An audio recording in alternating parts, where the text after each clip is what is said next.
মাহাদি আসবেন, এমন এক খেলাফত পরিচালনা করবেন আলহামদুলিল্লাহ, যেটা শুধু অর্ধ জাহান অথবা 4/3 জাহান এমন না, পৃথিবীর 1 ইঞ্চি মাটি এমন বাকি থাকবে না যেখানে তার শাসন, তার রাজত্ব, তার খেলাফত বিস্তৃত হবে না। যদিও নিজে পান নাই, কিন্তু তার বংশধরকে আল্লাহ নেয়ামত দিয়েছেন এবং চমকে দিয়েছেন। এজন্যই কেউ যদি আল্লাহর জন্য কোনো কিছু ত্যাগ করে, আল্লাহ রাব্বুল আলামিন তাকে এর চাইতে বড়টা দিয়ে দেন। তাহলে হাসান রাদিয়াল্লাহু আনহু তিনি মুসলমানদের রক্তপাত যাতে না হয় এবং পাশাপাশি নিজে ধরে রাখার জন্য আরেকজনের সাথে যাতে দ্বন্দ্ব না হয়, এজন্য ছেড়ে দিলেন। যদিও মুআবিয়া রাদিয়াল্লাহু আনহু, তার পিতা এবং তার পুত্র, এই তিনজনের সঙ্গে এই বংশের লোকদের লড়াই হয়েছে। আবু সুফিয়ান রাদিয়াল্লাহু আনহু মুসলমান হওয়ার আগ পর্যন্ত তিনি লড়াই চালিয়েছেন আল্লাহ নবীর বিরুদ্ধে। উহুদ যুদ্ধ সহ অনেক যুদ্ধে লড়াই হয়েছে নবীর বিরুদ্ধে। এমনকি নবীর আপন চাচার বুক চিরে কলিজা বের করে যে চিবিয়ে খেয়েছে, সে কে? ওই আবু সুফিয়ানের স্ত্রী হিন্দা রাদিয়াল্লাহু আনহা। যদিও পরবর্তীতে মুসলমান হয়েছেন এবং আল্লাহ নবীও তাকে ইমানদার হিসেবে স্বীকৃতি দিয়েছেন। তাহলে মুসলমান হওয়ার আগে তাদের সঙ্গে লড়াই হলো।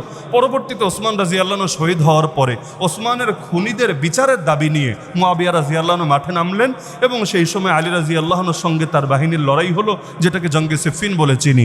এরপর ইয়াজিদের জামানা আসলো। ইয়াজিদের সঙ্গে মুআবিয়া রাদিয়াল্লাহু আনহুর সঙ্গে তো দুই লড়াই হলো, আলী রাদিয়াল্লাহু আনহুরও হলো, হাসানেরও হলো। এরপর হুসাইনের সঙ্গে লড়াই হলো ইয়াজিদের বাহিনীর। তার মানে ওই একটা লড়াই চলেছে। এমনকি এখানেই শেষ না, আপনি ইতিহাস পড়লে দেখবেন এই উমাইয়া আর আব্বাসীদের ভেতরকার লড়াই এর পরেও চলেছে। এমনকি ইমাম আবু হানিফার ইতিহাস পড়লেও দেখবেন তিনিও এক্ষেত্রে আহলে বাইতের পক্ষ নিতে গিয়ে তিনিও শাসকের চক্ষুশূলে পরিণত হয়েছেন। এমনকি এটাকে কেন্দ্র করে তাকে পৃথিবী থেকে বিদায় পর্যন্ত করা হয়েছে। এমনকি নফসে জাকিয়া একজন ছিলেন। নফসে জাকিয়া মানে কি? তার মূল নাম মোহাম্মদ, বাবার নাম আবদুল্লাহ, দাদার নাম হাসান। মূল নাম মোহাম্মদ, বাবার নাম আবদুল্লাহ, দাদার নাম হাসান। তিনি এক পর্যায়ে মনে করেছিলেন তিনিই মনে হয় ইমাম মাহদি হবেন, যেটা হাদিসে আছে। কারণ মিল তো আছে, একে তো তিনি নবীর বংশে, 2 নম্বর তার নাম মোহাম্মদ, বাবার নাম আবদুল্লাহ, আবার 3 নম্বর হাসানের বংশে, সব মিল আছে। এজন্য এক পর্যায়ে তিনি নিজের নাম রাখলেন নফসে জাকিয়া এবং তার অনুসারীরাও তাকে বলতে থাকলো নফসে জাকিয়া। কারণ নফসে জাকিয়া মানে হলো পবিত্র আত্মা, এমন পবিত্র আত্মা যার আসলে কোনো তুলনা হয় না। এমনকি শেষের দিকে গিয়ে কেউ কেউ তাকে মাহদি পর্যন্ত বলতে শুরু করলো। যদিও পরবর্তীতে তিনি নিহত হয়েছিলেন উমাইয়াদের হাতে এবং তাকে নির্মমভাবে শহীদ করা হয়েছিল। আর শহীদ হওয়া দ্বারাই প্রমাণিত হয়েছে তিনি আসলে মাহদি ছিলেন না। কারণ মাহদি এভাবে শহীদ হবেন না, বরঞ্চ পৃথিবীর বুকে তিনি আবারও ইনসাফ প্রতিষ্ঠা করবেন। এমনকি এখন তো মাহদির অভাব নাই, মাশাআল্লাহ, মাহদির অভাব নেই। বাংলাদেশেও কত মাহদি আমার জীবনে দেখার তৌফিক হয়েছে। একজন মাহদি তো ছিল টঙ্গীতে, এই গাজীপুরের টঙ্গী। এখান থেকে একদম সৌদি আরবে গিয়ে অনেকদিন লুকিয়ে থেকে মক্কা শরীফে সেখানে বায়াতের দাবি পর্যন্ত করেছে। সৌদি পুলিশ তো পেয়ে মহা খুশি, তোরে পাইছি এবার আয়, নিয়ে জেলের মধ্যে ভরে রেখেছে এবং সম্ভবত এখনও জেলের মধ্যে আছে। এরকম কত মাহদি দেখলাম আমরা। ওই রাজবাড়ি থাকতে ওই সময় দেখতাম গোয়ালন্দে এক লোক নিজেরা মাহদি দাবি করছিল, যাকে নুরা পাগলা বলে, এবং যে মারা যাওয়ার পর ওই পাবলিক তার লাশ পর্যন্ত কবর থেকে উঠে জ্বালিয়ে দিয়েছিল। ঘটনা হয়তো সারা বাংলাদেশে আলোচিত হয়েছে। এই লোকও নিজেকে মাহদি দাবি করতো, যদিও মাহদি শব্দ বলতে পারতো না, মেহেদি বলতো। ইমাম মেহেদি, মেহেদি তো হাতে দেয়, তো মাহদির জায়গায় ইমাম মেহেদি বলে নিজেকে দাবি করতো। এরকম কত মাহদি জীবনে দেখেছি। তাহলে বহুত মাহদির ভিড়ে একটা ঝামেলা হলো, নকল জিনিস যখন বেড়ে যায় মানুষ আসল জিনিসকেও সন্দেহ করে। এটা একটা সমস্যা। নকল জিনিস যখন বেড়ে যায় মানুষ আসল জিনিসকেও সন্দেহ করে। এবং আমার একটা আশঙ্কা, আমার কাছে দলিল নাই, কিন্তু আমার একটা আশঙ্কা, ওই প্রকৃত ইমাম মাহদি যখন আসবে তার অনুসারী কম হওয়ার পেছনে এটাও একটা কারণ হতে পারে, যে ইতিপূর্বে ধোঁকা খেতে খেতে এখন আসলরেও মানুষ নকল বলতে শুরু করবে। মানুষ বলবে এরকম কত মাহদি দেখেছি, এখন পুরান পাগলের ভাত নাই, নতুন পাগলের আমদানি হয়েছে, নাউযুবিল্লাহ। এমন আশঙ্কা আছে। আর তার চাইতে বড় আরেকটা আশঙ্কা হলো, পৃথিবীর বুকে ইসলামী বিপ্লবকে বা ইসলামের পক্ষের আন্দোলনকে এমনভাবে কলঙ্কিত করা হয়েছে, এখন কেউ যদি ইসলামের জাগরণের কথা বলে মুসলমানরাই উল্টা তারে জঙ্গি ভাবতে শুরু করে। আগামী দিনে এমনও হতে পারে, আল্লাহ মাফ করুক, দাজ্জাল যখন আসবে মানুষ বলবে আরে সারা পৃথিবীতে শান্তি প্রতিষ্ঠার ঠিকাদার এসেছে। আর মাহদি যখন আসবে মানুষ ভাববে ছি ছি, মোল্লা, আবার নতুন আর একটা জঙ্গি পৃথিবীর বুকে আবিষ্কার হয়েছে। পুরান জঙ্গিদের জ্বালাই বাঁচি না, নতুন একটা জঙ্গি এসে আবার ইসলামরে বিজয়ী করবে, সারা দুনিয়া ইসলামে শাসন প্রতিষ্ঠা করবে। এরকম উগ্রবাদী আর মৌলবাদী কথা বলছে। এজন্য দেখেন ওই হিন্দুত্ববাদীদের ভেতরে যারা হিন্দুত্ববাদী শাসনের কথা বলে ওদের জনপ্রিয়তা খালি বাড়ে। এই বিজেপি কিসের রাজনীতি করে? বিজেপি তো সেকুলার রাজনীতি করে না, ইন্ডিয়া সেকুলার রাষ্ট্র, ইন্ডিয়া কিন্তু ধর্মভিত্তিক রাষ্ট্র না, সেকুলার রাষ্ট্র। এমনকি ধর্মের নামে দেশও ভাঙলো, ইন্ডিয়া ভেঙে পাকিস্তান হলো কেন? এই দ্বিজাতি তত্ত্বের ভিত্তিতেই তো, যে জাতি দুইটা ব্যাস দেশও বানাও দুইটা। তো ইন্ডিয়া তো সেকুলার রাষ্ট্র, কিন্তু বিজেপি এত জনপ্রিয় হলো, আর যেই কংগ্রেসের কোনো তুলনাই ছিল না, ওই কংগ্রেসরে এখন টর্চ লাইট দিয়ে খুঁজে পাওয়া যায় না। তাহলে বিজেপির জনপ্রিয়তার মূল উৎস কি? একটাই, সেটা হলো ওরা হিন্দুত্ববাদের কথা বলে, এবং গোটা ইন্ডিয়া না খালি আশপাশের রাষ্ট্রেও তারা হিন্দুত্ববাদ কায়েম করবে, এরকম কথাগুলো তারা বলে। আমরা জানি এবং মনে প্রাণে বিশ্বাস করি কিয়ামতের আগে আল্লাহ তাআলা একজন মহান ইমাম এবং খলিফাকে পাঠাবেন, যিনি পৃথিবীতে আবার নতুন করে ইনসাফ প্রতিষ্ঠা করবেন পৃথিবী জুলুমে ভরে যাওয়ার পরে, এবং তার জামানায় নবী ঈসা আলাইহিস সালাম আসমান থেকে আসবেন এবং দাজ্জালকে ধ্বংস করবেন। সেই মহান ইমামের নামও কম বেশি হয়তো আমরা সকলেই জানি, খলিফাতুল্লাহিল মাহদি। যদিও মাহদি তার মূল নাম না, বরঞ্চ সিদ্দিক যেমন নাম না, শহীদ যেমন নাম না, একইভাবে মাহদিটাও নাম না। মাহদি মানে হলো আল্লাহর পক্ষ থেকে বিশেষ হেদায়েত প্রাপ্ত, অর্থাৎ যাকে আল্লাহ নিজে গাইড করবেন, এবং আল্লাহ রাব্বুল আলামিন তার হাত ধরে পৃথিবীর বুকে আবারও আল্লাহ রসুল সাল্লাল্লাহু আলাইহি ওয়াসাল্লামের সেই আদর্শ খিলাফা আলা মিনহাজিন নবুওয়া বা খিলাফতে রাশেদা, সেটাকে পুনঃপ্রতিষ্ঠিত করবেন। যেই আদর্শ প্রতিষ্ঠা করার জন্য সাইয়্যিদুনা হুসাইন জীবন দিলেন, যেই আদর্শকে পৃথিবীর বুকে সমুন্নত রাখার জন্য আল্লাহ রসুল সাল্লাল্লাহু আলাইহি ওয়াসাল্লাম তার গোটা জিন্দেগিতে কোরবানি দিয়ে গেলেন, সে একই আদর্শকে আবারও পৃথিবীর বুকে যিনি পুনঃপ্রতিষ্ঠিত করবেন, তার নাম মুহাম্মদ ইবনে আবদুল্লাহ, যাকে আমরা চিনি খলিফাতুল্লাহিল মাহদি নামে। তো খলিফাতুল্লাহিল মাহদি তিনিও আহলে বাইতের একজন সদস্য হবেন। আর আল্লাহ রসুল সাল্লাল্লাহু আলাইহি ওয়াসাল্লাম তো হাদিসের মধ্যে জানিয়েছেনই, উযাক্কিরুকুমুল্লাহ ফি আহলি বাইতি, তিনবার বলেছেন, আমি তোমাদেরকে আমার আহলে বাইতের ক্ষেত্রে বা তাদের ব্যাপারে আল্লাহকে স্মরণ করিয়ে দিচ্ছি। অর্থাৎ আমার আহলে বাইতের সাথে আচরণ করার ক্ষেত্রে আল্লাহর কথা মনে রেখো, এমন যাতে না হয় তোমরা তাদের হক নষ্ট করবা। এমনকি এক হাদিসের মধ্যে আছে, ওয়ালা ইফতারিকা হাত্তা ইয়ারিদা আলাইয়াল হাউজ, কোরআন এবং আহলে বাইত একটা আরেকটার থেকে পৃথক হবে না যতদিন না আমার সঙ্গে হাউজে কাউসারে মিলিত হবে, ততদিন পর্যন্ত আহলে বাইত এবং আল্লাহর কোরআন, আল্লাহর কিতাব একটা আরেকটার সঙ্গে জড়িত না। ডাইরেক্ট পুত্র, যেটাকে অনেকে সাহেবজাদা বলে, কিন্তু কেনান ডাইরেক্ট পুত্র হওয়ার পর আল্লাহর কোরআনে 12 নম্বর পরে সূরা হুদে আল্লাহ জানিয়েছেন, ইন্নাহু লাইসা মিন আহলিক, হে নূহ, সে তোমার আহলে বাইতের অন্তর্ভুক্ত না। কেন? ইন্নাহু আমালুন গায়রু সালিহ, কারণ সে অসৎ কর্মের অধিকারী, কুফুর, শিরিক এবং জাহেলিয়াতের অধিকারী। তার মানে কোরআনের এই আয়াত থেকে প্রমাণিত হয়, কেউ যদি নবীর ঘরেও জন্ম নেয় কিন্তু সে নবীর আদর্শের বিপরীত আদর্শ গ্রহণ করে নেয়, অর্থাৎ সে ঈমান ছেড়ে কুফুর, শিরিক, জাহেলিয়াত গ্রহণ করে নেয়, তাহলে পুত্র তো বটে, কিন্তু তাকে পরিভাষায় আহলে বাইত বলা যায় না, এবং তাদের জন্য জান্নাত অথবা আখিরাতের মুক্তি অথবা কিয়ামতের দিনে শাফাআত কোনো কিছুই প্রযোজ্য না। তাহলে আহলে বাইত মানে এই প্রশ্ন তোলার সুযোগই নাই যে হুজুর আপনি বললেন কোরআন এবং আহলে বাইত একটা আরেকটার থেকে আলাদা হবে না। তাহলে তো দেখা গেল ওই ব্রিটিশ রানী যখন মারা গেল কয়েক বছর আগে, তখনও অনেক ইউরোপ আমেরিকার পত্রপত্রিকায় লেখালেখি হয়েছে সেই ব্রিটিশ রানীও নাকি নবীর বংশধর, নাউযুবিল্লাহি মিন যালিক। এখন যদি কেউ টেনে টুনে বংশধারা সাব্যস্ত করার চেষ্টা চালায়ও এতে আমাদের কিছু আসে যায় না, কারণ ঈমানের ক্ষেত্রে যারা নবীর আদর্শ গ্রহণ করতে পারে না তারা নাতিপুতি বাদ দেন, ডাইরেক্ট যদি ছেলেও হয়, ডাইরেক্ট যদি মেয়েও হয়, তবুও তাদেরকে আহলে বাইত বলা যায় না। তাহলে আল্লাহ রসুল সাল্লাল্লাহু আলাইহি ওয়াসাল্লামের আহলে বাইতের একজন সদস্য হবেন ইমাম মাহদি। যদিও মাহদির ব্যাপারে কোরআনে সরাসরি কিছু বর্ণিত হয় নাই, বাংলাদেশে এখন এমন অনেক লোক বের হয়েছে যাদের কথা হলো শুধু কোরআন মানি, হাদিস মানি না, কোরআনে যেটা যেটা পাবে ব্যাস এতটুকু মানবে, আর যেটা কোরআনে পাবে না সেটা তারা মানবে না। অথচ এভাবে যদি কেউ ইসলামকে বুঝতে চায়, ইসলামকে পরিপূর্ণভাবে কোনোদিনও ব্যাখ্যা করতে পারবে না। কারণ আমরা যে বলি ইসলাম পরিপূর্ণ, পরিপূর্ণ মানে কি? সব কিছু আছে এখানে। এই সব কিছু আছে এটা আপনি কোরআন থেকে কোশ্চিনকালেও দেখাতে পারবেন না। এমনকি 2 রাকাত নামাজও শুধু কোরআন দিয়ে পড়তে পারবেন না, জাস্ট 2 রাকাত নামাজ শুধু কোরআন দিয়ে পড়তে পারবেন না। বলবেন মানে কি? মানে হলো নামাজের মধ্যে তো আমরা খালি তেলাওয়াত করি তা না, একদম আল্লাহু আকবার বলে নামাজ শুরু করলাম, এরপর হাত বাঁধলাম, এরপর আমরা বহু কিছু করলাম, এরপর রুকু, সেজদা, বৈঠক, দাঁড়ানো ইত্যাদি বহুত কিছু, সালাম পর্যন্ত, তাকবীর উলা থেকে নিয়ে সালাম পর্যন্ত কতগুলো কাজ করলাম। এই যে 12টা, 14টা, 20টা, 30টা কাজ আপনি এক এক সময় এক একভাবে করছেন, এর ডিটেল বিবরণ পুরো কোরআনের 114 সূরার কোন সূরায় পাওয়া যাবে আমাকে বলেন। আলাদা আলাদাভাবে পাবেন। কোথাও আল্লাহ বলেছেন রুকু করো, কোথাও আল্লাহ বলেছেন সেজদা করো, কিন্তু ফজরের নামাজ কয় রাকাত কিভাবে পড়বেন, জোহরের নামাজ কয় রাকাত কিভাবে পড়বেন, আসর, মাগরিব, এশা কয় রাকাত কিভাবে পড়বেন, পুরো কোরআন খুঁজে কিভাবে দেখাবেন। এজন্য আমরা কাশিমপুর কারাগারে এমন একটা দল পেয়েছিলাম যারা 3 ওয়াক্ত নামাজ পড়ে, 5 না 3 ওয়াক্ত, এবং এই 3 ওয়াক্তের মধ্যেও প্রতি ওয়াক্ত 2 রাকাত করে, 4 বলে কোনো কথা নাই। আর কোন ওয়াক্তেই আগে পড়ে সুন্নাত ওয়াজিব বলতে কিছু নাই। তাদের দলিল আমরা খালি কোরআন মানি, হাদিস মানি না। কোরআনের মধ্যে পেয়েছি 3 ওয়াক্ত, তাই 5 ওয়াক্ত পড়ি না। আমি ওদেরকে জিজ্ঞেস করেছিলাম, আচ্ছা 5 বাদ দাও, 3ই পড়ো, কিন্তু এই 3 যে তোমরা যেভাবে যেভাবে পড়ো, এটা কোরআনের কোন আয়াতে আছে আমাকে দেখাও।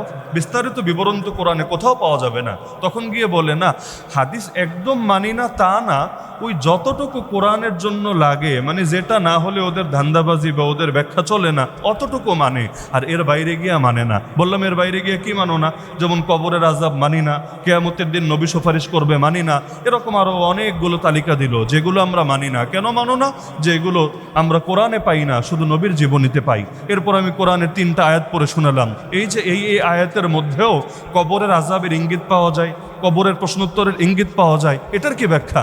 বলে আমাদেরকে আরেকটু রিসার্চ করতে হবে, আরেকটু গবেষণা করতে হবে। আমি বললাম মাশাআল্লাহ, রিসার্চ করার আগে আকীদা একটা বানিয়ে ফেলেছেন এবং নিজেদের মতো সেই আকীদা প্রমোট করে আলাদা দলও বানিয়ে ফেলেছেন। নাউযুবিল্লাহ মিন যালিক। তাহলে মাহদির ব্যাপারটাও ডাইরেক্ট কোরআনের কোনো আয়াতে এর পক্ষে দলিল পাবেন না, কিন্তু আল্লাহ রাসূল সাল্লাল্লাহু আলাইহি ওয়াসাল্লামের এত পরিমাণ হাদিস এই ব্যাপারে বর্ণিত হয়েছে, অনেক ইমামের মতে এটা অর্থগত বিবেচনায় মুতাওয়াতির। মুতাওয়াতির মানে কি?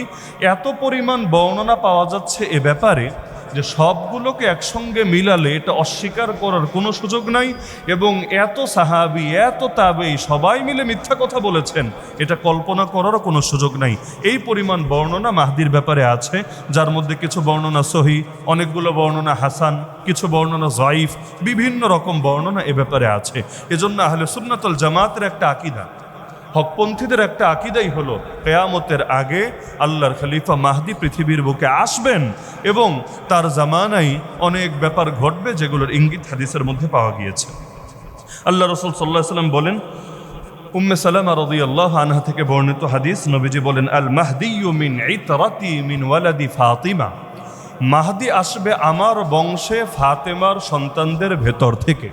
তার মানে মাহদির পরিচয় এখানে পেয়ে গেলাম যে মাহদি আহলে বাইতের সদস্য হবেন। এখন অনেক সময় আহলে বাইত বললে একটু ব্যাপক অর্থ বোঝে। কেন? কারণ আব্দুল মুত্তালিবের পুত্র যারা, তার বংশধর যারা, এদের ব্যাপারে ইসলামের কিছু খাস বিধিবিধান আছে। যেমন তারা জাকাত সদকা নিতে পারে না, আপনি নিতে পারবেন গরিব মানুষ হলে, তারা নিতে পারবে না। বংশীয় একটা মর্যাদা আছে, আর মর্যাদার দাবি হলো জাকাত ফিতরা সদকা তারা খাবে না।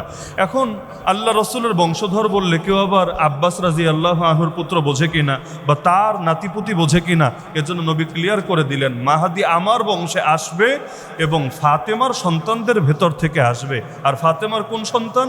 হাসান, হুসাইন, মহসিন। এখন মহসিন তো ছোটবেলায় ইন্তেকাল করেছে, এজন্য মহসিনের তো আর বংশই নাই সামনে, বাকি থাকলো হাসান আর হুসাইন। তার মানে হাদিস থেকে বোঝা যাচ্ছে যে হাসান হুসাইনের বংশধরের মধ্য থেকেই হবে। হ্যাঁ, এখন দুইজনের মধ্যে কার বংশ, এটা অন্য হাদিসের মধ্যে ব্যাখ্যা আছে। এই হাদিস থেকে এতটুকু বোঝা যাচ্ছে নবীর আহলে বাইতের অন্তর্ভুক্ত হবেন ইমাম মাহদি, এবং তিনি ফাতেমা রাদিয়াল্লাহু তাআলা আনহার বংশের ভেতরে আসবেন। এমনকি অন্য হাদিসে স্পষ্ট আহলে বাইত শব্দ আছে, আল মাহদিয়্যু মিন্না আহলাল বাইত ইউসলিহুল্লাহু ফি লাইলা। আলী রাদিয়াল্লাহু আনহুর ব্যাপারে একটা বর্ণনা আছে, একদিন হাসান রাদিয়াল্লাহু আনহু, হুসাইন রাদিয়াল্লাহু আনহু, তিনি তো তাদেরকে আলাদা আলাদা সময়ও দিতেন। তো একদিন হাসান রাদিয়াল্লাহু আনহুকে উল্লেখ করে তিনি বলছেন, ইন্না ইবনি হাযা সাইয়্যিদ, আমার এই ছেলেটা একদিন নেতা হবে, আমার এই ছেলেটা একদিন নেতা হবে। হয়েছিল না বটে? সকলে জানেন হাসান রাদিয়াল্লাহু আনহু 6 মাস খলিফা ছিলেন, 6 মাস। আবু বকর, ওমর, ওসমান, আলী রাদিয়াল্লাহু আনহুম এই 4 জন মিলিয়ে শাসন করেছেন 29 বছর 6 মাস। আর বাকি 6 মাস শাসন করেছেন যিনি, তার নাম হাসান রাদিয়াল্লাহু আনহু। আর নবী বলে গিয়েছেন আমার পরে খেলাফত চলবে 30 বছর। ওই 30 বছরের মধ্যে হাসানের 6 মাসও আছে, আর ওনার বাপের আমল পর্যন্ত 29.5 বছর গিয়েছে। তাহলে তিনি বললেন ইন্নাবনি হাদা সাইয়্যিদ, আমার এই পুত্র একদিন নেতা হবে। এটা সহিহ হাদিসেও আছে, নবীজি বলেছিলেন কামা সাম্মাহুন নবী সাল্লাল্লাহু আলাইহি ওয়াসাল্লাম। এরপর আলী রাদিয়াল্লাহু আনহু বললেন ওয়াসায়াখরুজু মিন সুলবিহি রাজুলুন ইউসাম্মা বিসমি নবিয়িকুম, এরপর তার বংশে এমন একজন ব্যক্তি আসবে যেই ব্যক্তির বৈশিষ্ট্য হলো যে ইউসাম্মা বিসমি নবিয়িকুম, তার নাম তোমাদের নবীর নামে হবে। আমাদের নবীর নাম কি? মুহাম্মদ এবং আহমদ। মুহাম্মদ এবং আহমদ, সবচাইতে প্রসিদ্ধ নাম হলো মুহাম্মদ লা ইলাহা ইল্লাল্লাহ মুহাম্মাদুর রাসূলুল্লাহ। আবার কোরআনে 28 নম্বর পারা সূরা সফ খুললে দেখবেন নবী ঈসা সুসংবাদ শুনিয়েছিলেন কোন নাম দিয়ে? আহমদ। মিম রাসূলি ইয়াতি মিন বাদ ইসমুহু আহমদ। তাহলে মাহদি যিনি হবেন তার নাম মুহাম্মদও হতে পারে, তার নাম আহমদও হতে পারে, অথবা দুইটাই হতে পারে। এক নামের মধ্যেও দুই নাম, বাংলাদেশেও থাকতে পারে মুহাম্মদ আহমদ, আছে না অনেকের নাম, মানে নামের আগে মোহাম্মদ এমনিও থাকে আর মাঝখানে তার নামের মধ্যে আহমদ শব্দ আছে। তো এখন বললেন যে তিনি তোমাদের নবীর নামে তার নাম হবে ইউশবিহুহু ফিল খুলুক ওয়ালা ইউশবিহুহু ফিল খালক, নবীর সঙ্গে তার চরিত্রের মিল থাকবে কিন্তু চেহারার মিল থাকবে না। নবীর সঙ্গে তার চরিত্রের মিল থাকবে কিন্তু চেহারা হুবহু নবীর চেহারার মতো হবে না। এরপর তিনি আরো বিস্তারিত হাদিস বললেন যে তিনি এসে পৃথিবীতে ইনসাফ কায়েম করবেন ওই সময়ের পরে যখন পৃথিবী জুলুম দিয়ে ভরে যাবে। তাহলে এই কথাটা আলী রাদিয়াল্লাহু আনহু কোন ছেলেকে সামনে রেখে বললেন? কোন ছেলেকে সামনে রেখে বললেন? হাসানকে, হুসাইনকে সামনে রেখে না। এখান থেকেই অধিকাংশ ইমাম এই মতামত পোষণ করেছেন যে দুই ছেলে যদিও ফাতেমা রাদিয়াল্লাহু আনহার দুই ছেলে থেকেই তার বংশ বিস্তার লাভ করেছে, কিন্তু এর মধ্যেও এই হাদিস থেকে বা এই বর্ণনা থেকে বোঝা যায় যে দুই পুত্রের মধ্যেও মাহদি যার বংশে আসবেন তার নাম হুসাইন না, বরং তার নাম হলো হাসান। যদিও শিয়ারা এটা মানতে পারেন। শিয়ারা মানতে না পারার কারণ হলো সব ফজিলত নিয়ে হুসাইন রাদিয়াল্লাহু আনহুর মধ্যে ঢুকিয়ে দিয়েছে। এবং আগে গত সপ্তাহে আমরা আলোচনা করেছিলাম হুসাইনের মৃত্যুবার্ষিকী পালন করে, কিন্তু হাসানেরটা সচরাচর পালন করা দূরের কথা, কোন তারিখে ইন্তেকাল করেছেন বা শহীদ হয়েছেন এইটা পর্যন্ত মনে রাখে না। এজন্য সব ফজিলত হুসাইন রাদিয়াল্লাহু আনহুকে দিতে দিতে এখন হাসান রাদিয়াল্লাহু আনহু সংক্রান্ত এই হাদিসটা পর্যন্ত দেখেও দেখে না, এরকম অবস্থা। তাহলে এই ফজিলতটা হাসান রাদিয়াল্লাহু আনহুকে কেন দেওয়া হলো? দুইটা ব্যাখ্যা। এক নম্বর ব্যাখ্যা হলো আল্লাহ রাব্বুল আলামিন অতীত নবীদের ইতিহাস সামনে রাখলে দেখবেন নবী ইব্রাহিম আলাইহিস সালামের পুত্র ছিল দুইজন, একজনের নাম ইসমাইল আর একজনের নাম ইসহাক। কিন্তু ইসহাক আলাইহিস সালামকে আল্লাহ এত দেওয়া দিলেন যে তারপর থেকে নিয়ে নবী ঈসা পর্যন্ত যত নবী আসলেন সব এক বংশে, এর বাইরে কেউ আসে নাই।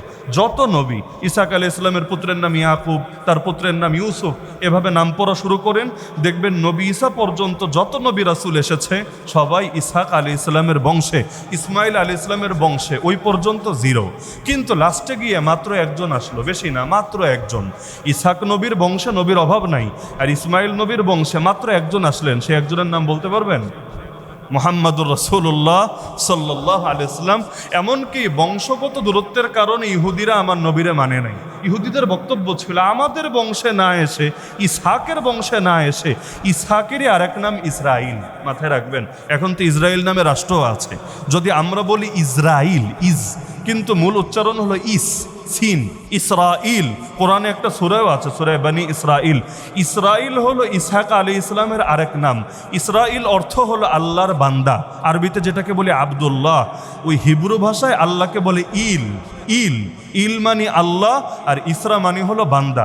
এমনকি জিবরিল মানেও আল্লাহর বান্দা, মিকাইল মানেও আল্লাহর বান্দা, ইসরাফিল মানেও আল্লাহর বান্দা। এমনকি অনেকে ওই যে আজরাইল শব্দ বলে, ওইটার মানেও আল্লাহর বান্দা। সবগুলোর অর্থ ঘুরে ফিরে একই। তাহলে ইসরাইলের বংশে যারা, তাদেরকে বলে বনি ইসরাইল। তাহলে সব নবী বনি ইসরাইল, কিন্তু মুহাম্মদ নবী তিনি বনি ইসরাইল না হয়ে বনি ইসমাইল। এটা তো মেনে নেওয়া সম্ভব না। এই জন্য দেখার পরও, চেনার পরও, জানার পরও মানতে পারলো না। কেন? এই মানুষটা যেহেতু আমাদের বংশের না, সুতরাং তারে মানা সম্ভব না। ওই যে অনেকের মানসিকতা আছে, ইন্ডিয়া যদি খারাপ কাজ করে তবুও ভালো, কারণ ওরা আমাদের বন্ধু। আর পাকিস্তান যদি কোনো ভালো কাজ করে তারপরও ওরা খারাপ, ওইটারে গালি দিতে হবে কেন? ওরা আমাদের শত্রু। মানে সব কিছু এই জায়গায় সীমাবদ্ধ করে ফেলে। আমার মনে আছে ওই বিগত সময়ে শেখ হাসিনার আমলে পাকিস্তানের বড় বড় আলেমদেরকেও বাংলাদেশে আনা যেত না মাহফিল। আল্লামা তাকি উসমানী হাফিজাহুল্লাহ একবার আসবেন, আমরা তখন ছাত্র, আমাকে তার খাদেম হিসাবে দায়িত্ব দেওয়া হলো। ওই সময় আমরা সারাদিন অপেক্ষায় হুজুর আসবেন, এত বড় একজন আন্তর্জাতিক স্কলার, তার খেদমত করার সৌভাগ্য লাভ করব, কিন্তু একদম সর্বোচ্চ পর্যায়ে চেষ্টা করে আনা গেল না। দলিল কি? দলিল হলো মাসটা ছিল ডিসেম্বর মাস, ডিসেম্বর মাসে পাকিস্তানের কাউকে আমরা বাংলাদেশে আসতে দিতে পারি না। এখন হুজুর হয়েছে তাতে কি, কিন্তু বাড়ি যেহেতু পাকিস্তান, সুতরাং তাকে আসতে দেওয়া যাবে না। তাহলে অনেক সময় মানুষের ভেতরে এই চেতনা কাজ করে। তাহলে এতদিন অপেক্ষায় ছিল ইহুদিরা, নবী আসবে, আমরা নবীকে মানব, আমরা তার সঙ্গে মিলে যুদ্ধ করব, আমরা তার আদর্শ পৃথিবীর বুকে প্রতিষ্ঠা করব। তো যেই মাত্র দেখলো আরে নবী এসেছে ঠিক আছে, কিন্তু আমাদের বংশে না, আর এক বংশে, ছি ছি ছি, এটা তো মেনে নেওয়া যায় না, না হলে আমাদের বংশের মান মর্যাদা কিছু থাকবে না। এজন্য চেনার পরও জানার পরও মানলো না, কিন্তু ওদের মানা না মানায় কিছু আসে যায় না, ওরা মানলেই কি আর না মানলেই কি। আরে কেউ যদি সূর্যের আলো না দেখে এতে সূর্যের কোনো ক্ষতি হয় না, এটা ওর চোখের দুর্বলতা, যে দেখতে পায় না। ওরা না মানলে কি, আসমান এবং জমিন এমন একটা জিনিসও নাই যেই জিনিসটা আমার নবীকে চেনে নাই এবং তাকে মানে নাই। নবীজি বলেন গুটি কয়েক জিন আর ইনসান বাদে এমন কোনো মাখলুক নাই যেই মাখলুক আমাকে চেনে নাই, আমাকে জানে নাই, আমাকে মানে নাই। তো এখন ওই ইসমাইল নবীর বংশে যেমন একজন আসলো, কিন্তু একজনই আলহামদুলিল্লাহ, একাই 100, আর কিছু লাগবে না, একাই 100। একইভাবে এই হাসান এবং হুসাইনের ক্ষেত্রে এটা হয়েছে। হুসাইন রাদিয়াল্লাহুর বংশে আপনি বরেণ্য বুজুর্গ এবং ইমামদের তালিকা করেন, অভাব নাই। কিন্তু হাসান রাদিয়াল্লাহুর বংশে ওই তুলনায় আপনি নাম কম পাবেন, কিন্তু কম পেলেও লাস্টে গিয়ে এমন একজন আসবেন, আলহামদুলিল্লাহ একাই 100। ওই একজনই এই পরিমাণ শান এবং মানের অধিকারী। আমাদের ইমামরা একমত, সাহাবীদের পরে ইমাম মাহদির দাম এত বেশি যে গোটা উম্মতের সঙ্গে আমাদের সঙ্গের কোনো তুলনাই চলে না। গোটা আমরা যারা আছি বর্তমান পৃথিবীতে সবাইরা যদি এক পাল্লায় উঠান, তবু আল্লাহর খলিফা মাহদি সমমান এবং সমমর্যাদার হবে না। এক কারণ। দ্বিতীয় কারণ হলো, আমরা গত সপ্তাহে আলোচনা করেছিলাম, কারো মনে থাকার কথা, যে আল্লাহর জন্য কেউ যদি স্যাক্রিফাইস করে, ত্যাগ করে, আল্লাহ তাকে এর চাইতে ভালোটা দেয়। গত সপ্তাহে আমরা কিন্তু আলোচনা করেছি এবং কয়েকটা ঘটনা উল্লেখ করেছি যে আল্লাহর জন্য কেউ যদি ত্যাগ করে, কোনো কিছু ছাড়ে, সে যেটা ছাড়লো আল্লাহ তাকে এর চাইতে ভালোটা, আখেরাত না খালি, আল্লাহ দুনিয়াতেও দিয়ে দেয়। হাসান রাদিয়াল্লাহু আনহু কি ছেড়েছিলেন সকলে জানেন। খলিফা হওয়ার পরেও, খলিফা মানে বুঝেন তো ওই বাংলাদেশের মন্ত্রী প্রধানমন্ত্রী না, খলিফা মানে সারা দুনিয়ার নেতা। খলিফা এটা দেশীয় ব্যাপার না, এটা আন্তর্জাতিক ব্যাপার। সারা দুনিয়ার একক নেতা। যতটুকু পর্যন্ত ইসলামী বিশ্ব, একদম ওমরের জামানায় তো অর্ধ জাহান, আর ওমরের পরে তো আরও বেড়েছে। তাহলে এই বিশাল জাহানের একক নেতা হাসান রাদিয়াল্লাহু আনহু, কিন্তু এত বড় দায়িত্ব পাওয়ার পরেও 6 মাস পর ছেড়ে দিলেন। কেন ছেড়ে দিলেন? দুইটা কারণে। এক নম্বরে তিনি চান নাই মুসলমানদের ভেতরে রক্তপাত হোক। ওসমান রাদিয়াল্লাহু আনহু যেভাবে চান নাই, তার ঘর ঘেরাও করে ফেলেছে অল্প কিছু লোক। তিনি যদি খালি বলেন কচু কাটা করো, এই সবগুলোকে কুপিয়ে জায়গায় শেষ করে ফেলা কোনো ব্যাপারই ছিল না। এমনকি আলী রাদিয়াল্লাহু আনহু, শেরে খোদা আলী গিয়ে পর্যন্ত অনুমতি চেয়েছিলেন, জাস্ট আমাকে বলেন, অনুমতি দেন, ওদেরকে এমন শিক্ষা দিব জীবনে আর কেউ কোনোদিন বিদ্রোহ করার কথা কল্পনাও করতে পারবে না। ওসমান রাদিয়াল্লাহু আনহু বলেছিলেন, আমি একার জন্য মুসলমানদের ভেতরে খুনোখুনি হবে, মারামারি হবে, তাও আবার নবীর শহরে, মদিনা নবীর শহরে মুসলমানদের ভেতরে এভাবে হত্যাযজ্ঞ হবে, এটা আমি মেনে নিতে পারি না। ওরা চায় কি? সর্বোচ্চ তো এটা চায় যে আমাকে মেরে ফেলবে, মারুক, মরলে আমি একা মরব, কিন্তু আমি আমাকে এত দামি মনে করি না যে আমাকে বাঁচানোর জন্য মুসলমানরা একজন আর একজনকে মারতে থাকবে, এটা আমি কিছুতেই হতে দেব না। অবশেষে শহীদ হয়েছেন, কিন্তু মুসলমানদের ভেতরে রক্তপাত হতে দেন নাই এবং নবীর শহরের মর্যাদা হানি হোক, এটা তিনি কোনোভাবেই মেনে নেন নাই। হাসান রাদিয়াল্লাহু আনহু যদি চাইতেন যে আমি খলিফার গদিতে বসে থাকবো, মুয়াবিয়া রাদিয়াল্লাহু আনহু চাচ্ছেন না, তাতে কি? তার সঙ্গে ঝামেলা হচ্ছে, তাতে কি? এই তোমরা যারা আমার বাহিনী আছো সবাই যুদ্ধ চালাও, একে বন্ধু মুয়াবিয়া রাদিয়াল্লাহু আনহু বাহিনীকে কচুকাটা করো। তাহলে তার এক ডাকে মুসলমানরা লড়াই করার জন্য প্রস্তুত ছিল, কিন্তু তিনি চান নাই। নিজের থেকে দায়িত্ব ছেড়ে দিয়েছেন, যা ঠিক আছে, আপনাকে দায়িত্ব দিয়ে দিলাম, আপনি এই দায়িত্ব পালন করেন, আমার প্রয়োজন নেই এই দায়িত্ব পালন করার। এমনকি এতেও তিনি বাঁচতে পারেন নাই, বরঞ্চ পরবর্তীতে কিছু জালেম লুকিয়ে খাবারের সঙ্গে বিষ মিশিয়ে তাকে শহীদি করে দিল এবং শহীদ হয়ে পৃথিবী থেকে তিনি বিদায় নিলেন। এই যে হাসান রাদিয়াল্লাহু আনহু কোরবানিটা দিলেন, এর বিনিময় আল্লাহ তাকে দিয়ে দিলেন। তিনি আল্লাহর জন্য সামান্য খেলাফত ছাড়লেন, আল্লাহ এর চাইতে আরো বড় খেলাফত তার বংশকে দিয়ে দিলেন। আজকে মুসলমানদেরকে বিজয়ের কথা বলেন, স্বপ্ন দেখেন, বলবো হুজুর আর সম্ভব না। এগুলো গ্লোবালাইজেশনের আগে, নিউ ওয়ার্ল্ড অর্ডার আসার আগে, এগুলো আমেরিকা সুপার পাওয়ার হওয়ার আগে, এগুলো ইহুদিদের গোটা দুনিয়াব্যাপী ওদের কন্ট্রোল প্রতিষ্ঠিত হওয়ার আগে, এগুলো এই যে সারা দুনিয়ায় যেভাবে সূক্ষ্ম গোয়েন্দা নজরদারি প্রতিষ্ঠিত হয়েছে, এগুলো হওয়ার আগে পসিবল হলেও হতো, এখন আর সম্ভব না, এরকম অনেকে বলে নাকি বলে না? তাহলে আল্লাহকে তারা সর্বশক্তিমান ভাবে? আল্লাহ যে সব পারেন এই বিশ্বাস তাদের ভেতরে আছে? যেই আল্লাহ ল্যাংড়া মশা দিয়েও নমরুদের অহংকার শেষ করে দিতে পারেন, যেই আল্লাহ বাহ্যিক কোনো ওসিলা ছাড়া সাগরে চুবিয়ে চুবিয়ে ফেরাউনের অহংকার বের করে দিতে পারেন, যে আল্লাহ কারুনের মতো সম্পদশালীকে মাটির ভেতরে চিরতরে বিলীন করে দিতে পারেন, যেই আল্লাহ আব্রাহার এই দম্ভের সাথে আসা হস্তি বাহিনীকে একদম নিঃশেষ করে দিতে পারেন, সেই আল্লাহ বর্তমান দুনিয়ার জালেমদেরকেও তো এক নিমেষেই দুনিয়া থেকে বিদায় করে দিতে পারেন। কি পারেন না আমার আল্লাহ? এই যে মাহদি আসবে, এত সফলতা অর্জন করবে নিজের শক্তিতে না, নিজের শক্তিতে কিছু না রে ভাই। এমনকি তার জীবনের শেষ যে যুদ্ধ হবে, ইউরোপের তৎকালীন রাজধানী হবে কনস্টান্টিনোপল, এই কনস্টান্টিনোপল জয় করতে কোনো যুদ্ধই লাগবে না, খালি গিয়ে কি বলবে, হাদিসে আছে লা ইলাহা ইল্লাল্লাহ আল্লাহু আকবার, বেশ শুধু তার বাহিনী যেই কয়জনকে নিয়ে যাবে, এই হাজারে হাজারে সবাই খালি স্লোগান দিবে লা ইলাহা ইল্লাল্লাহ আল্লাহু আকবার, লা ইলাহা ইল্লাল্লাহ আল্লাহু আকবার। আল্লাহ এমন ভয় ঢুকিয়ে দিবেন কাফেরদের দিলের ভেতরে, একদল অস্ত্র ছেড়ে পালাবে, বাকিরাও সারেন্ডার করবে। কোনো তীর তরবারি চালানো ছাড়া বিনা যুদ্ধে বিনা রক্তপাতে আল্লাহ তাকে বিজয় দিয়ে দিবে। তাহলে বিজয়ের মালিক তো আল্লাহ। আমার আল্লাহর কি ওসিলা লাগে? আমার আল্লাহর কি ওসিলা লাগে? কুন ফায়াকুন, তিনি শুধু বলবেন হও, সঙ্গে সঙ্গে হয়ে যাবে, পৃথিবীর কেউ সেটাকে ঠেকাতে পারবে না। তাহলে এখান থেকে বোঝা যাচ্ছে যে আল্লাহ রাব্বুল আলামিন তাকে এক রাতে যজ্ঞ করে দিবেন, এর মানেই হলো আল্লাহ তাআলা তাকে দায়িত্ব পালনের জন্য, বুজুর্গ তিনি আগ থেকেই থাকবেন, আলেম তিনি আগ থেকেই থাকবেন, কিন্তু আল্লাহ তাকে দায়িত্ব পালনের জন্য বিশেষ যা কিছু লাগে সেই নেতৃত্বের যাবতীয় যোগ্যতা, জ্ঞান আর প্রতিভা আল্লাহর মাধ্যমে দিয়ে দিবেন। এমনকি হাদিসের মধ্যে আছে, যদি এমন হয় যে কিয়ামত চলে আসছে, এখনো অনেকে পেরেশান, মাহদি এখনো আসে না, আসবেটা কবে? এত মাইরি খায়, এত রক্ত ঝরে, এত জুলুম হয়, এখনো আসে না, তো আসবেটা কবে?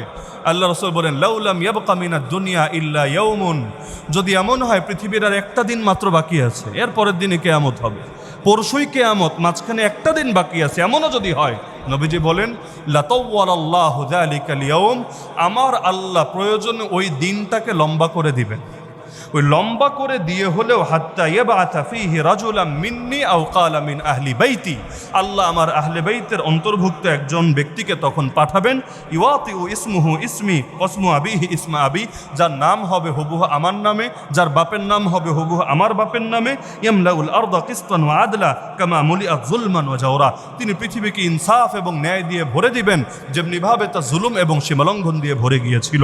তাহলে মাহাদি আসবেন, এটা 100% নিশ্চিত কিনা? এমনকি কিয়ামতে যদি একদিন বাকি থাকে, ওই একদিনে হলেও আল্লাহ দিন লম্বা করে হলেও আল্লাহ তাকে পাঠাবেনই পাঠাবেন, এটা কিছুতেই মিস হবে না।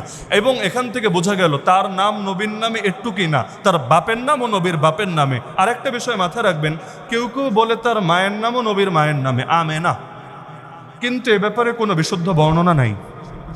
তাহলে যেই ব্যাপারে বিশুদ্ধ বর্ণনা নাই, ওই ব্যাপারটাকে ঈমান আকীদা বানানোর দরকার নেই। কেন বলছি? কারণ মনে করেন আসলে আমাদের জামানায় চলে আসলেন ইমাম মাহদী, আসার পরে আপনি দেখলেন তার নাম নবীর নামের সাথে মিলেছে, তার বাপের নাম নবীর বাপের সাথে মিলেছে, কিন্তু তার মায়ের নাম ডিফারেন্ট। আপনি বললেন না না আমি আরে মানি না, উনি কিছুতেই মাহদী হতে পারেন না। অথচ আপনার দলিল কি? আপনার দলিল বিশুদ্ধ না এমন একটা বর্ণনা। তাহলে এই আন্দাজি জিনিস দিয়া তাহলে তো সহি জিনিসকেই তখন মানতে পারবেন না। এজন্য কোনো কিছু নবীর নামে শুনলেই লাভ দিয়েন না। নবীর নামে এমন বহুত কিছু চলে যেটা নবী বলেই নাই। এক বেগুন খাওয়ার পক্ষে ডজন ডজন হাদিস আছে বেগুন খাওয়ার ফজিলত। কেন? বেগুন নিয়ে তো অনেকের সমস্যা, বেগুন খেলে অ্যালার্জি হয়। এখন বেগুন ব্যবসায়ীরা অথবা বেগুন প্রেমিকরা চিন্তা করলো যে এটার পক্ষে তো আমাদের একটু প্রমোট দেওয়ার জন্য কিছু হাদিস বানানো দরকার, বেশ কিছু হাদিস বানিয়ে দিয়েছে। পৃথিবীর বুকে সবচাইতে বেশি জাল হাদিস ছড়িয়েছে কারা বলতে পারবেন?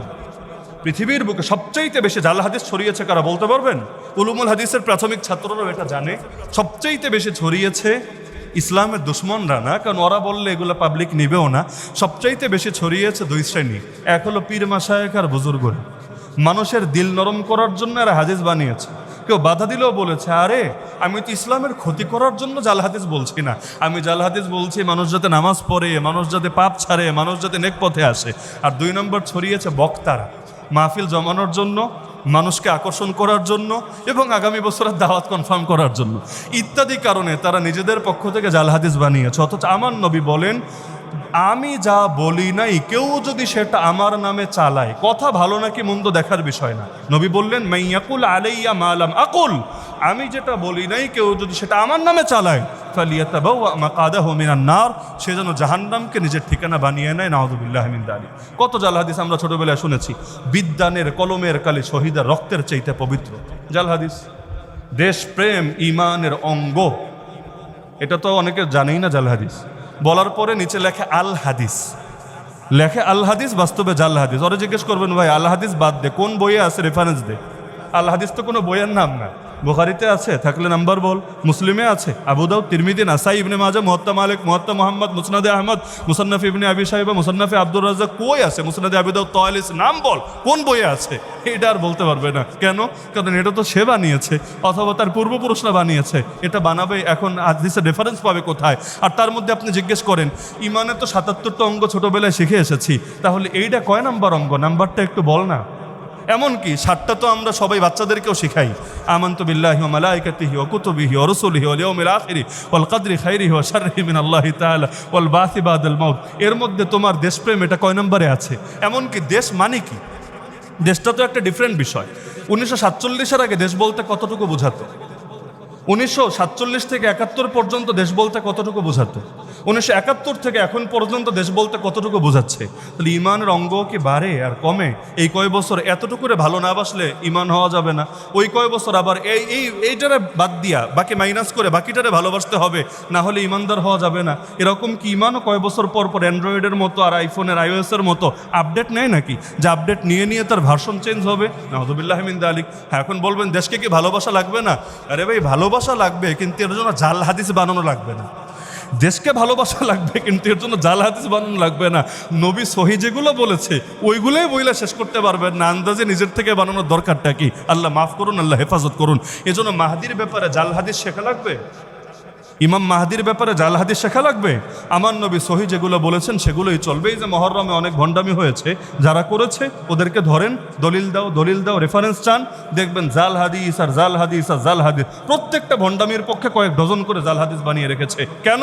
কারণ তারা জানে যদি নিজেদের নামে চালায় পাবলিক খাবে না, কিন্তু নবীর নামে যদি কোনোভাবে চালায় দিতে পারে পাবলিক এটা খেতে দ্বিধা করবে না। এজন্য বহুত মাল তৈরি হয় জিঞ্জিরায়, লেখা দেয় চায় না। বহুত মাল তৈরি হয় জিঞ্জিরায়, কিন্তু লেখা দিবে মেড ইন চায়না। কেন?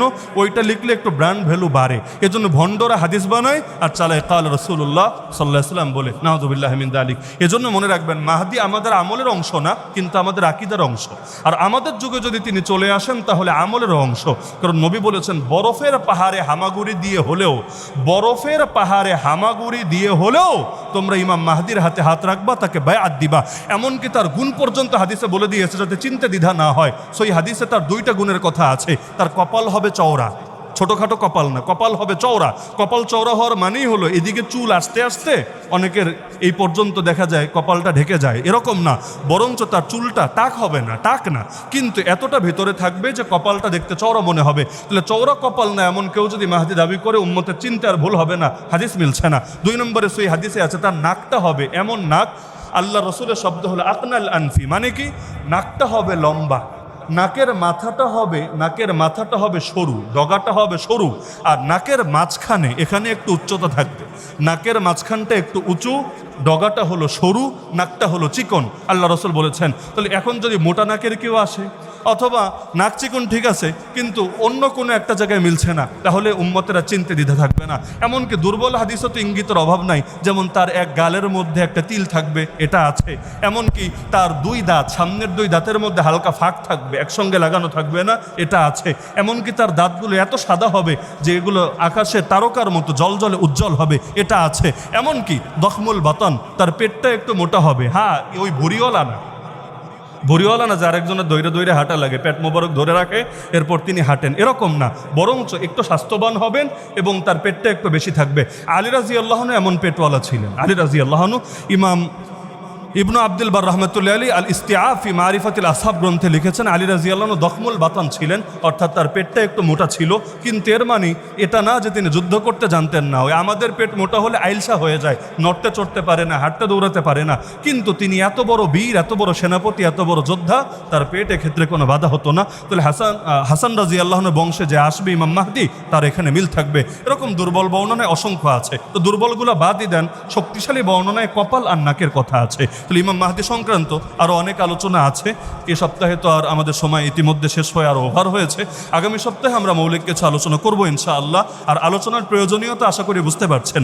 আমরা শুরুর জামানায় আছি না শেষ জামানায় আছি? তা শেষ জামানায় যেহেতু আছি, শেষ জামানার ব্যাপারে নবী কি বলেছেন এটা না জানা কোনো মুমিনের শান হতে পারে না। নবী এজন্যই বলেছেন জানতে হবে এবং শিখতে হবে, সতর্ক থাকতে হবে, না হলে শেষ জামানায় ঈমান হয়তো ফিতনায় পড়ে যেতে পারে। এজন্য ইমাম মাহদি যেহেতু আমাদের আকীদার অংশ, আমরা আগামী সপ্তাহ আর প্রয়োজনে আরও 2 সপ্তাহ যদি লাগে, আমরা তার ব্যাপারে মৌলিক আলোচনাগুলো যেগুলো নবী বলে গিয়েছেন আমরা করবো ইনশাআল্লাহ। আল্লাহ আমাদেরকে